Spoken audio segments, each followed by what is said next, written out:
1, 2, 3, 4, 5, 6, do it!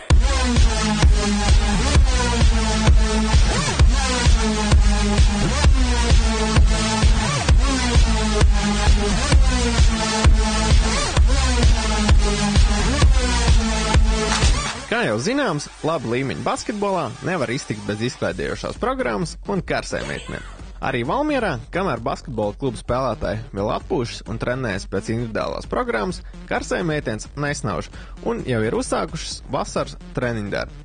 Kā atzīst pašas meitenes, pavasar ir atpūtušās un tiek strādāts pie jaunās programmas. Par to visu vairāk zināja pastāstīt Agnes. Mums jau ir bijuši 2 treniņi, kas bija tīras fizisko, bez dejošanas, bez deju mācīšanās.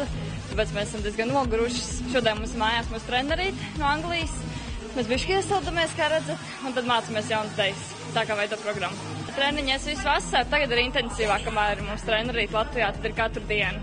Tad pēc tam dušiem būs kāds 3 reizes nedēļā visu vasaru. Tā mēs plānojam. Pašlaik pats grūtākais ir apakaļ formā tikt.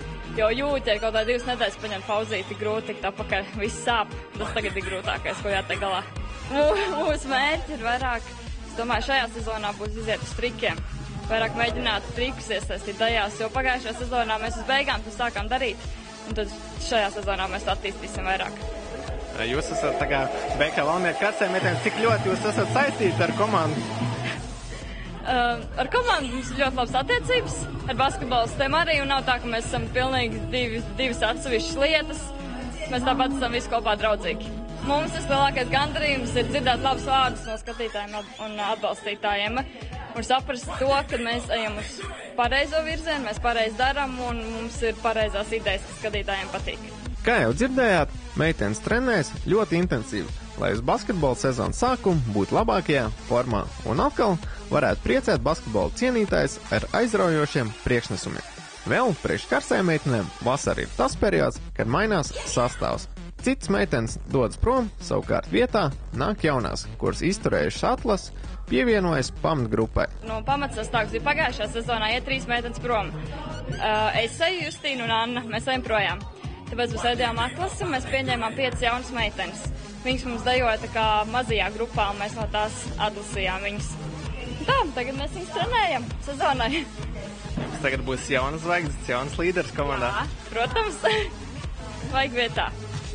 Mēs ejam pa mazajiem no tā sastāva un tās, kas jūt, kam ir potenciāls, izaugsmē, kuras pietiekami daudz var un ir spējīgas, tad tās treneri pat tā kā iniciatīvu izrāda to, ka ir jāiet un pašām gribēšana, dejošana, tad jā, kāpēc gan neatnākt atlases, pierādīt sevi, tas ir viss.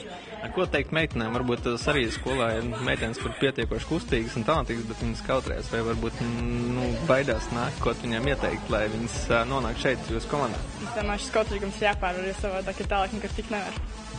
Un kas ir šīs galvenās lietas, ko var iegūt dejojot, un kāpēc tu aicināt viņas, ko viņas iegūs, viņas nāk šeit? Es domāju, sāksim ar to, ka viņas iemācīsies dejot, viņas iemācīsies špagatu un dažādus citus trikus, attīstīs sevi fizisko un izskatu, protams, un jā, daudz draugus iegūs jaunas, esmu televīzijā, parādīsies treniņi, visu daram kārtīgi, slinkošanas nav. Liela ir atšķirība, nesot no mazajā grupā un tagad lielajā. Ļoti liela atšķirība. Šeit viss jādara precīzi, nekādas slinkošanas, nedrīkst patvaļīgi kaut ko darīt, stipri lielāks slodze. Augstāks līmenis. Personīgie mērķi ir attīstīt sevi, attīstīt savādāk dejošanu un vispārējo. Un dejot pie BK Valmiera karsējmeitenēm pamatsastāvā un varbūt ar laiku kaut kur augstāk. Meitenes, kas vēlās, tagad var noteikti pieteikties. Vēlāk būs grūtāk, jo būs aptuveni programmu sastādīt, tad būs grūti visu dejas iemācīt, bet tagad noteikti var. Mēs esam 11 meitenes, bet tas vēl nenozīmē, ka tas jau ir tā lielā komanda. Skatīsimies, kā vasarā būs, kur izturēs un kur nē. Karsējmeitenes treniņu procesu jau ir iesākuši un nopietni gatavojas sezonai. Drīzumā pie nopietna treniņu darba ķersies arī pašu basketbolu. Par ko tad arī tuvākajā laikā jūs informēs sportcentrs.com.